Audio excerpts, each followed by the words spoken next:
अब स्वयं सोचिए, कल प्रातः विनायक जी की पूजा है, उसके पश्चात वधु के यहां भगवान जी को आमंत्रित किया जाएगा। यदि ये सब समय पर नहीं हुआ तो अनर्थ हो जाएगा, वागदान में कोई नहीं आएगा, और ऐसे में राधा का विवाह।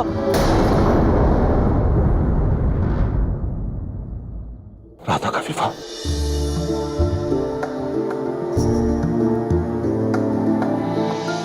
मैंने बहुत स्वप्न देखे हैं राधा के विवाह को लेकर नंद जी,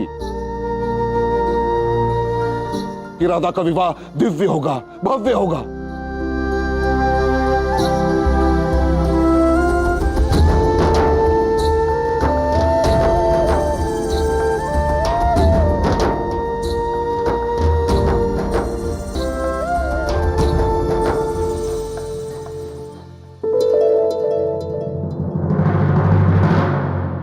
बलराम, विवाह का दायित्व तूने उठाया ना, अब मैं कुछ नहीं जानती हूँ। रात्रि से पूर्व सारे के सारे निमंत्रण वितरित हो जाने चाहिए, बस।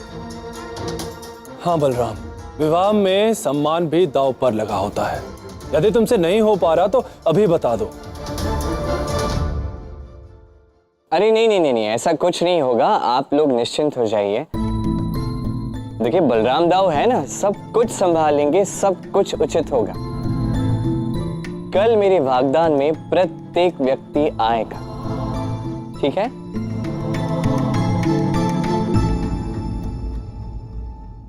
कैसे होगा ये सब कान्हा? भूल गए हमारे पास निमंत्रण पत्र ही नहीं है। निमंत्रण पत्र बनने में ही पूरी रात निकल जाएगी, फिर वितरण तो भूल ही जाओ। ताओ, अब निमंत्रण देने बरसाना चाहिए तो सही। अच्छा, मैं लोगों को निमंत्रण देने उनके घर घर जाऊं और उनसे कहूं कि मेरे कान्हा के वागदान में आइए, किंतु मेरे पास निमंत्रण पत्र नहीं है। ऐसा भला कभी होता है क्या कान्हा? कैसा लगेगा? लोग क्या सोचेंगे? और यदि आपको लोगों के घर घर जाना ही न पड़े तो? यहाँ तो सभी अपने अपने कार्यों में व्यस्त हैं, किंतु कान्हा ने तो कहा था कि वो कुछ करेगा, उसने तो कुछ भी नहीं किया। दाऊ करेंगे क्या?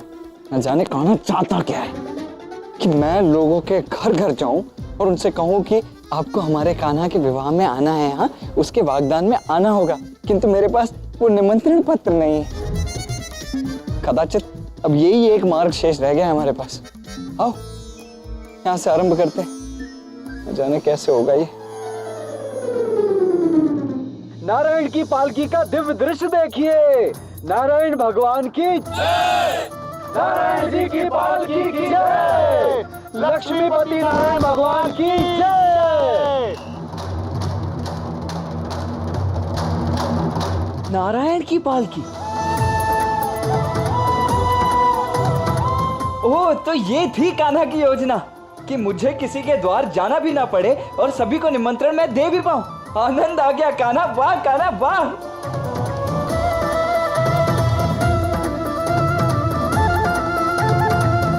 ऐसा दिव्य और भव्य निमंत्रण तो पूरे ब्रह्मांड में कभी किसी ने किसी को नहीं दिया होगा। अब बस काश एक निमंत्रण पत्र भी मेरे हाथ में आ जाता तो आनंद ही आ जाता।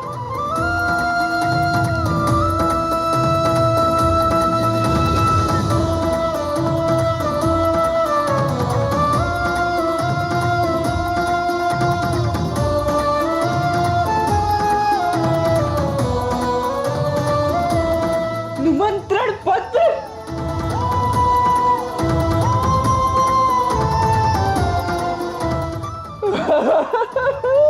अद्भुत।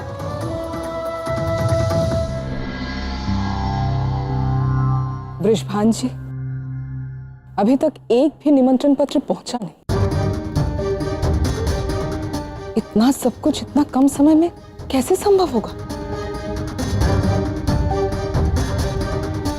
मेरे विचार से विवाह का दिन 3 महीने पश्चात सुनिश्चित करना ही उचित रहेगा। पुष्पन जी, राधा के विवाह में यदि कोई कमी रह जाती है तो हम सबको बहुत बुरा लगेगा। देखिए, आप हमारे मुखिया हैं, जो भी हो आपके मान सम्मान के अनुरूप होना चाहिए। नहीं तो लोग ये कहेंगे कि बरसाना की मुखिया की बेटी और विवाह इतना साधारण सा। समझ गए ना आप मैं क्या कहना चाह रहा हूं? आप ठीक कह रहे हो गुरुपत जी।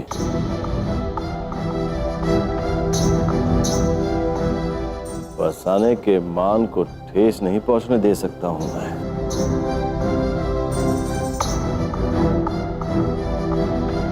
यदि प्रबंध नहीं हो पा रहा है तो आप काका,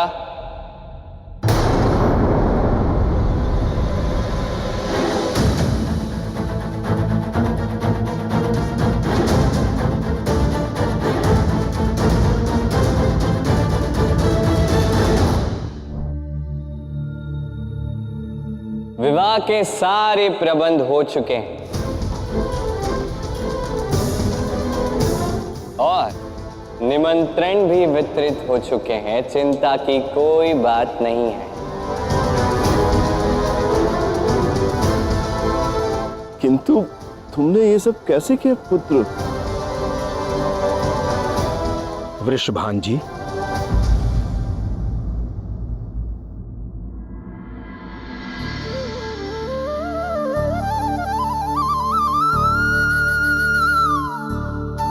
आपने मुझे पहचाना?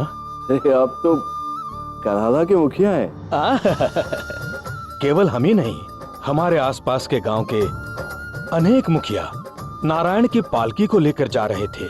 मार्ग में कृष्ण के भाई बलराम ने हमें ये विवाह का निमंत्रण दिया। इस दिव्य और अलौकिक निमंत्रण की चर्चा दूर दूर तक फैल रही है। हर तरफ यही चर्चा हो रही है कि जब निमंत्रण इतना सुंदर है तो वाग्दान कितना अद्भुत होगा।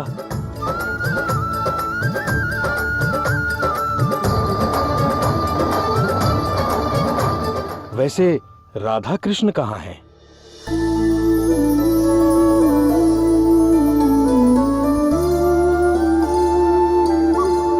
ये तो सीताराम की जोड़ी लग रही है।